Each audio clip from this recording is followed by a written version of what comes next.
Au cœur du sud-est de l'Ukraine, sur les rives du fleuve de Dniepr, se trouve la ville de Zaporijia, qui se situe dans l'oblast du même nom. La Russie contrôle une grande partie de cette oblast depuis septembre 2022 et a annexé illégalement les zones qu'elle occupe.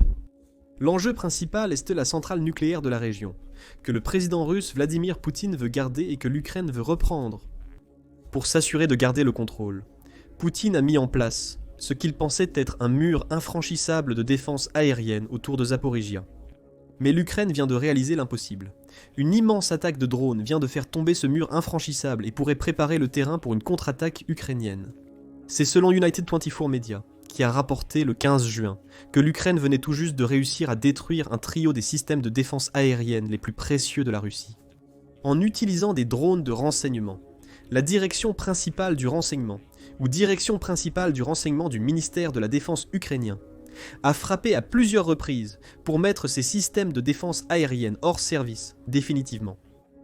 La direction principale du renseignement a partagé cet exploit sur Telegram, annonçant une attaque de drone. Les maîtres du département des opérations actives de la direction principale du renseignement du ministère de la Défense de l'Ukraine ont détecté et détruit des systèmes de défense aérienne coûteux des envahisseurs russes dans le territoire temporairement occupé de la région de Zaporijia. Poutine est furieux. Il comptait sur ces systèmes de défense aérienne pour protéger ses troupes alors qu'elles conservèrent le contrôle de Zaporijia et l'utilisèrent comme base pour lancer d'autres attaques dans le sud de l'Ukraine. Aujourd'hui, ces systèmes sont en ruine et en quelques heures, l'Ukraine a détruit ce que Poutine pensait être un mur de défense infranchissable, créant des brèches qui pourraient lui permettre de contre-attaquer à l'avenir. Et nous savons exactement comment l'Ukraine a procédé. Avec sa déclaration de réussite de la mission, le direction principal du renseignement a partagé des images des frappes sur Telegram et YouTube. La vidéo en noir et blanc de 43 secondes semble montrer la vue capturée par un drone ukrainien à la première personne. Alors qu'il s'approche de la position d'un système de défense aérienne russe, Pantsir S-1, le Pantsir S-1 réagit en premier. À mesure que le drone s'approche, il lance un missile dans la direction générale du véhicule aérien, sans pilote ukrainien, ou véhicule aérien sans pilote. Nous disons direction générale parce que le missile manque complètement sa cible. Il file dans les airs et se dirige vers le drone, pour finalement le dépasser inutilement alors que le drone poursuit sa route. Peu après, l'équipage du Pantsir utilise le canon de 30 mm du système de défense aérienne pour tirer sur le drone. On ignore si ce canon a atteint directement sa cible, contrairement au premier drone ukrainien qui a échoué. L'équipage du Pantsir, se croyant en sécurité après avoir abattu le premier drone ukrainien, commence à déplacer le système. Probablement pour se cacher de l'Ukraine qui ne pourra plus le retrouver. Les opérateurs de drones ukrainiens ont été plus malins que l'équipage du Pantsir en envoyant plusieurs drones pour accomplir la mission, ce qui nous permet de le savoir. Comme le montrent les petites images, dès que le premier drone est abattu, les images passent à la vue capturée par un second drone qui se dirige également vers le Pantsir alors qu'il est en mouvement. Celui-ci touche directement sa cible. La dernière chose que nous voyons, c'est le drone sur le point de frapper le module de combat du Pantsir. Ce module contrôle les systèmes combinés de missiles et de canons du Pantsir. Sa destruction rend le Pantsir inutile. Le système peut toujours se déplacer et suivre des cibles, mais il ne peut plus tirer, le rendant vulnérable aux attaques futures. La destruction du Pantsir par l'Ukraine à elle seule aurait déjà été impressionnante. Cependant, les opérateurs de drones du pays ont continué. Vers la 19e seconde, les images du direction principale du renseignement basculent sur la vue d'un autre drone. Ce drone, situé dans la région de Zaporijia, s'approche d'un système de défense aérienne russe, comme les autres drones de la région. Cette fois, la cible était un Buk M3, un système de missiles solaires censé être l'un des meilleurs de l'arsenal de Poutine. Le Buk M3 ne peut rien faire face aux drones ukrainiens qui foncent sur son lanceur automoteur. La vidéo coupe. Selon United 24, l'angle des images montre que les drones ukrainiens ont frappé la partie radar du Buk M3. Cela crée le problème inverse de celui auquel la Russie est confrontée avec son Pantsir 100 décimé. Alors que ce système peut détecter mais ne plus tirer, le Buk M3 que l'Ukraine a neutralisé peut tirer, mais ne peut pas trouver ses cibles. Le Buk M3 détruit est quasiment inutilisable. Pour continuer à l'utiliser, la Russie doit soit tirer aléatoirement contre des cibles rapides, soit le réparer à grands frais, si elle parvient à le retirer du champ de bataille. Deux des principaux systèmes de défense aérienne russes ont été neutralisés en 24 heures. Sans un peu de malchance, cela aurait pu être 3 United 24. Des rapports indiquent que l'Ukraine a également tenté de frapper un système de défense aérienne S-305 en envoyant un drone attaquer le radar 9S-19 Imbir du système. 5 pouvaient probablement voir un schéma ici, tout comme avec le Buk M3. La destruction du radar du S-305 empêcherait ce système de défense aérienne de suivre ses cibles. Malheureusement pour l'Ukraine, cette frappe a échoué. Pas parce que le S-305 l'a détruit en vol, dit United 5-1-T4. Le drone a manqué sa cible après l'avoir approché. Mais peu importe, l'Ukraine a prouvé une fois de plus que les défenses aériennes russes ne peuvent résister aux assauts innovants de drones.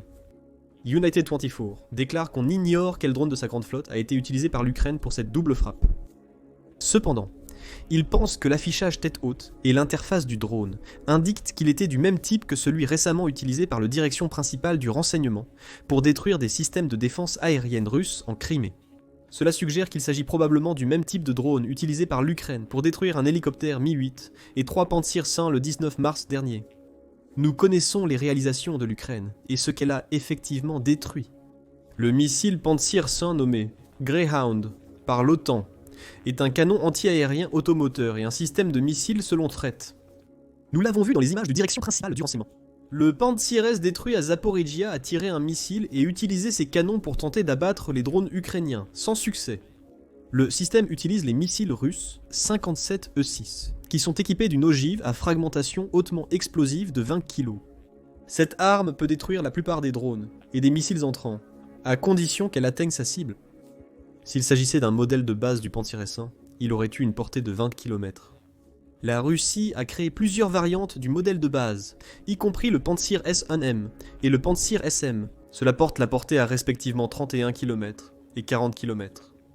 Army Recognition donne plus de détails sur l'apport du Pantsir Sound sur le terrain. Il indique que le système peut transporter jusqu'à 12 de ses propres puissants missiles 57E6 et que son canon de 30 mm est un GSH-30 à double canon capable de détruire des cibles à une portée de 2,48 miles et à une altitude de 1,86 miles. Les missiles du Pantsir S1 voyagent à des vitesses subsoniques, juste en dessous de la vitesse du son, ce qui indique qu'ils ne sont pas destinés à attaquer des avions de chasse ou des missiles de croisière supersoniques. Les drones et les menaces aériennes plus lentes sont les cibles prévues. Mais comme l'Ukraine vient de le démontrer, le Pantsir S1 n'est pas très efficace pour les atteindre non plus. Quant aux capacités de suivi du système de défense aérienne, il peut détecter et engager 2 cibles simultanément, et il lui faut environ 1 minute pour tirer l'ensemble de ces 12 missiles. Le système a aussi un mode passif utilisant un canal infrarouge pour le suivi et traitement automatique du signal. Le Pantsir S1 est équipé d'un radar adaptatif multimode et d'un système de contrôle des armes optiques résistant au brouillage, lui permettant de tirer même face à des contre-mesures de guerre électroniques, selon Army Recognition. Sur le papier, c'est un système de défense aérienne impressionnant, d'où son utilisation par de nombreux pays, pas seulement la Russie.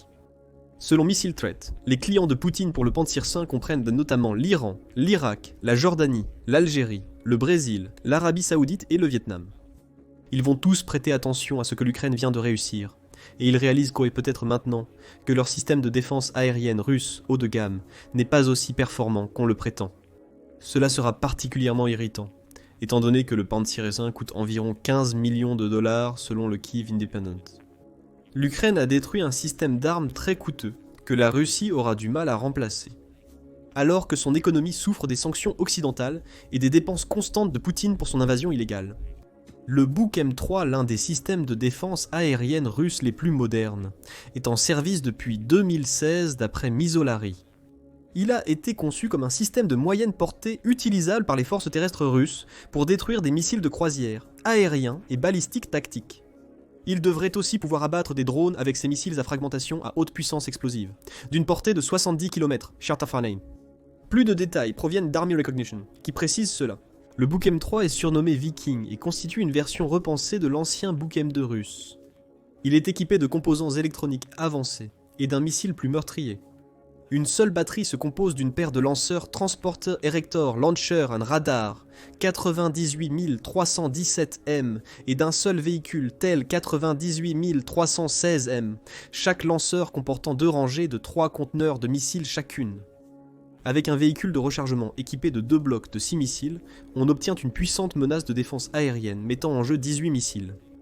Le Buk M3 a une probabilité de destruction de cible de 99,99% à condition qu'il puisse tirer l'un de ses missiles selon Army Recognition. À Zaporizhia, le drone ukrainien a contourné les systèmes de suivi du Buk M3, mettant le système de défense aérienne hors service. Avant même qu'il ait pu tirer un missile atteignant des vitesses de Mach 8,7, le Buk M3 utilise un radar à réseau phasé pour détecter les cibles. Ces missiles sont équipés d'un système de suivi robuste, avec un guidage radar semi-actif terminal, et une liaison de données de radio permettant des corrections de trajectoire inertielle, à mi-parcours et globale. Cependant, cela est peu significatif quand le radar à réseau phasé ne détecte pas un drone qui arrive. Il semble que le Buk M3 soit bien plus efficace contre des cibles rapides évoluant à haute altitude que contre un drone volant bas et relativement lent. La perte du Pantsir 100 et du Buk M3 crée un trou significatif dans la poche de Poutine, le second étant encore plus dommageable. Selon la nouvelle voix de l'Ukraine, chaque système coûte entre 45 et 100 millions de dollars à construire. Ces attaques de drones sont une énorme victoire pour l'Ukraine. Elles ont détruit entre 60 et 115 millions de dollars de matériel de défense aérienne russe. Toutefois, si ces deux systèmes de défense aérienne étaient les seuls détruits par l'Ukraine, Poutine pourrait en supporter la perte. Mais ce n'est pas le cas, loin de là. En plus des Pantsir 100 détruits par l'Ukraine en Crimée en mars, l'année 2025 semble être celle où la Russie perd un grand nombre de ses systèmes de défense aérienne. Peut-être. Le même article de New Voice of Ukraine qui nous a donné le prix du Buk M3 a rapporté le 7 avril que l'Ukraine avait réussi à détruire 3 de ses précieux systèmes de défense aérienne en 24 heures. Une fois de plus, des drones ont été utilisés pour la mission. United 24 rapporte que lors d'opérations précédentes, les opérateurs de drones ukrainiens ont détruit 2 systèmes, 1L, 125 Niob SV, 2 unités 48 Gra 6K, un Podley de la Russie et un trio de 3 N96 Castor 2E, 2 radars, qui sont tous des atouts essentiels. La Russie doit effectuer une surveillance aérienne et cibler les infrastructures de l'Ukraine. Une autre attaque du 14e régiment séparé des systèmes aériens sans pilote de l'Ukraine. Le 8 juin a aussi détruit un autre Buk M3. Ce que nous observons n'est pas une série d'incidents isolés, mais un véritable schéma. L'Ukraine cible activement les systèmes de défense aérienne russes en Crimée, territoire occupé par Moscou. Zaporizhia et de nombreux autres endroits sont bombardés chaque semaine par des frappes de drones de précision, alors que l'Ukraine tente de percer les défenses aériennes russes. Cela pourrait ouvrir des opportunités futures. Et cela nous amène à ce que signifie la frappe de l'Ukraine sur Zaporizhia pour la guerre. Il serait malhonnête de prétendre que l'Ukraine a décimé les défenses aériennes russes avec ces 2 frappes de drones, car ce n'est pas le cas. Mais ces actions ont éliminé les défenses aériennes qui protégeaient la route de l'Ukraine, vers l'une des régions les plus cruciales du pays. Zaporizhia abrite une centrale nucléaire, capturée par la Russie lors d'une attaque sans précédent selon le centre Wilson. Dans un article de 2022 couvrant l'attaque, selon le centre, la Russie a pris des risques pour s'emparer de la centrale de Zaporizhia, dont provoquaient des accidents radiologiques et des pénuries d'énergie en Ukraine. La centrale est aussi la plus grande d'Europe, avec 6 réacteurs et une capacité totale de 6 gigawatts. Lors de sa capture, la centrale fournissait 10,7% de la capacité totale de production d'électricité de l'Ukraine et 44,3% de son énergie nucléaire. En résumé, la centrale est vitale pour l'Ukraine, et elle en est privée depuis presque 3 ans. L'Ukraine a déjà essayé de reprendre la centrale nucléaire de Zaporizhia en octobre 2022. Selon un article du Sunday Times d'avril 2023, elle a envoyé une équipe des forces spéciales sur un patrouilleur de 12 mètres le long du Dniepr. Cette équipe a rejoint 600 autres opérateurs d'élite, avec pour ordre de prendre d'assaut la centrale nucléaire afin de la reprendre aux forces russes. Le Times s'est entretenu avec un officier anonyme impliqué dans l'assaut secret. L'idée était une bataille purement d'infanterie. Selon l'officier, l'utilisation d'artillerie contre la centrale nucléaire est impossible. C'est ce que pensait l'Ukraine. Les Russes ont construit une défense très dense et ont tout miné, ajoute-t-il. À notre approche, ils ont déployé des chars et de l'artillerie et ont ouvert le feu directement sur nous dans l'eau. La Russie semble prête à risquer l'utilisation d'armes explosives sur le site, poussant finalement les troupes ukrainiennes à se replier. Depuis, aucune tentative connue du pays pour reprendre le site n'a eu lieu. Malgré tout, la centrale nucléaire de Zaporizhia demeure un objectif crucial pour l'Ukraine. En avril dernier, Herman Galuchenko, ministre ukrainien de l'énergie, a sollicité l'aide des États-Unis pour reconquérir le site, rapporte le Kiev Independent. Nous avons un intérêt commun avec les États-Unis à remettre la centrale nucléaire de Zaporizhia sous contrôle ukrainien et à relancer son exploitation. Cela peut offrir de nouvelles opportunités de coopération entre nous, notamment pour les exportations d'électricité. Il est évident que l'Ukraine souhaite reprendre le contrôle de la centrale nucléaire de Zaporizhia. La destruction de 2 systèmes de défense aérienne russes clés, le Pantsir-1 et le Buk M3, s'inscrit dans une stratégie globale visant à affaiblir les défenses russes dans la région. Bien que cela ne suffise pas pour une offensive totale de l'Ukraine, chaque perte infligée par les drones ukrainiens affaiblit le contrôle russe sur Zaporizhia. Un autre problème pour Poutine est la difficulté à remplacer les systèmes de défense aérienne perdus en Ukraine. Chaque frappe réussie par l'Ukraine, comme celle du 15 juin, rend les défenses aériennes russes un peu plus vulnérables. Selon le ministère des Finances ukrainien, la Russie a déjà perdu 1187 unités de guerre anti-aériennes, ce qui signifie que Poutine épuise environ 300 à 350 de ses systèmes de défense aérienne par an. Les systèmes ne sont pas remplacés par les nouvelles défenses aériennes russes. Au lieu de cela, l'ampleur même de ces pertes oblige Poutine à redistribuer les défenses aériennes qu'il avait déployées ailleurs, vers les zones que l'Ukraine frappe. Comme vu en Crimée, la Russie a déplacé plus de systèmes de défense aérienne dans la région en avril, selon le journal de la Sécurité nationale. L'Ukraine continue de frapper des navires de la flotte de la mer Noire et des installations vitales en Crimée, forçant la Russie à agir de manière désorganisée dans le transport de nouveaux équipements, qui semblent souvent non coordonnés et chaotiques, selon le journal. Cela signifie que le transfert a été précipité, ce qui veut aussi dire qu'il était désespéré. Cela renforce l'image d'un Poutine de plus en plus désespéré face à l'état de sa défense aérienne. Un rapport de défense express du 9 mai est également à considérer. Il indique que la Russie a retiré des systèmes de défense aérienne S-300 et S-400 de l'Extrême-Orient et d'Asie centrale pour remplacer les systèmes. Elle les perd en Ukraine. Pire encore, ces systèmes retirés sont remplacés par de faux S-300 et S-400. Ces versions factices des systèmes sont presque inutiles. Et cela nous montre que les nombreux échecs de la Russie en Ukraine affectent dans sa capacité à maintenir son influence ailleurs dans le monde. C'est un bel avantage secondaire des frappes, comme l'attaque du 15 juin à Zaporizhia. L'affaiblissement de la Russie sur la scène internationale pousse les nations autrefois sous son parapluie sécuritaire à se tourner vers l'Occident. L'Occident soutient l'Ukraine. La stratégie à long terme ici, c'est que l'Occident se renforce à mesure que la Russie s'affaiblit, ce qui, à son tour, renforce l'Ukraine. Chaque système de défense aérienne russe détruit par l'Ukraine, comme les Pantsir S-1 Buk M3 et S-300, force Poutine à revoir sa stratégie, alors qu'il manque de ressources pour maintenir les défenses aériennes de la Russie. Le 15 juin, l'Ukraine était non seulement préoccupée par l'offensive, mais aussi par la défense.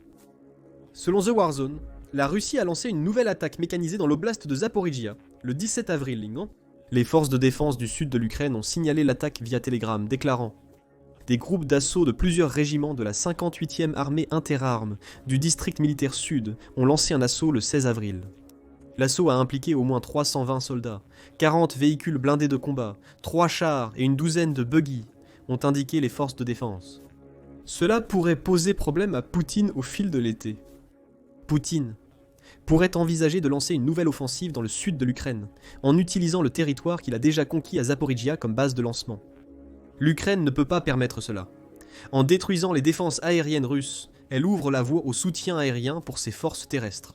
Cela repoussera ce qui pourrait devenir une offensive majeure dans le sud plus tard cette année. Une fois de plus, l'Ukraine érode peu à peu les défenses russes. L'objectif, comme depuis le début de l'invasion de Poutine, est de reprendre Zaporizhia. La Russie a maintenant 2 systèmes de défense aérienne en moins pour empêcher cela, et perd également d'autres équipements, en plus des défenses aériennes. Comme mentionné précédemment, la prétendue opération militaire spéciale de Poutine diminue l'influence de la Russie dans le monde. Nulle part cela n'est plus évident qu'au Kazakhstan, qui vient de réaliser une trahison remarquable envers la Russie en retirant la poudre à canon des mains de Poutine. Découvrez comment dans notre vidéo, et n'oubliez pas de vous abonner à The Military Show, si vous souhaitez voir plus de vidéos sur les derniers succès ukrainiens contre les forces d'invasion russes.